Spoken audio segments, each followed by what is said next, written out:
Hello guys, happy Valentine's day.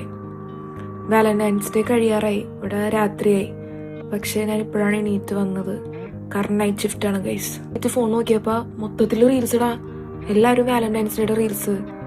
എനിക്കൊക്കെ ഫുഡിൻ്റെ algorithm വരുന്ന ഇത്ര നാളും ഫീഡിൽ, പക്ഷേ ഇന്ന് പെട്ടെന്ന് വാലന്റൈൻസ് ഡേയുടെ ഫീഡ് ഫുള്ളും. വാലന്റൈൻസ് ഡേ ആഘോഷിക്കുന്നവരോടല്ല പറയാനുള്ളത്. വാലന്റൈൻസ് ഡേ എന്നാണ്, ശനിയാഴ്ച എന്നാണ്, ഞായറാഴ്ച എന്നാണ്, ഇന്നെന്താണ്? ഇന്ന് ഞായറാഴ്ച, ഇന്ന് ശനിയാഴ്ച.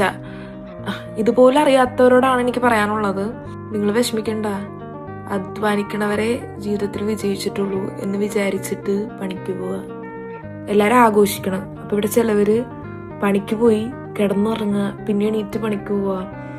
പണിക്ക് പോണതിലല്ല, ഈ നൈറ്റ് ഷിഫ്റ്റ് പോകുമ്പില്ലേ, നമ്മളേതോ വേറൊരു യൂണിവേഴ്സിൽ എത്തിയ പോലെയാണ്. കണ്ട, പറയണത് തന്നെ തലതിരിഞ്ഞിരിക്കണം, മൊത്തത്തിൽ തലതിരിഞ്ഞ്. എപ്പോഴും നൈറ്റ് ഷിഫ്റ്റ് ചെയ്യുമ്പോൾ നമുക്ക് ശീലവും തോന്നണം. എനിക്കൊരു ഈ ഡേ ഷിഫ്റ്റൊക്കെ ചെയ്ത് എൻ്റെ ബ്രെയിൻ അങ്ങനത്തെ ഒരു സെറ്റിൽ വന്നിട്ട് പെട്ടെന്ന് നൈറ്റ് ഷിഫ്റ്റ് ഇട്ട് കളയുന്നേ. അത് 3 ദിവസമൊക്കെ അടുപ്പിച്ച് നൈറ്റ് ഷിഫ്റ്റ്. ഇന്നും ഉണ്ട് നൈറ്റ് ഷിഫ്റ്റ്, നാളെ എന്നിട്ട് ഡേ ഷിഫ്റ്റ്, ഇന്നത്തെ നൈറ്റ് ഷിഫ്റ്റ് കഴിഞ്ഞിട്ട് നാളെ ഡേ ഷിഫ്റ്റ്. അതൊന്ന് ആലോചിച്ച് നോക്കിയേ. അപ്പോൾ ഞാനിപ്പോൾ ഉറങ്ങും. നല്ല പ്രായമാണ് ഈ വെറുതെ ഇരുന്ന് അധ്വാനിച്ച് തീർക്കണത്. സോറി ഗൈസ്, ഞാൻ പറഞ്ഞു വന്നത് വാലന്റൈൻസ് ഡേനെ പറ്റിയിട്ടല്ലേ. Happy Valentine's day.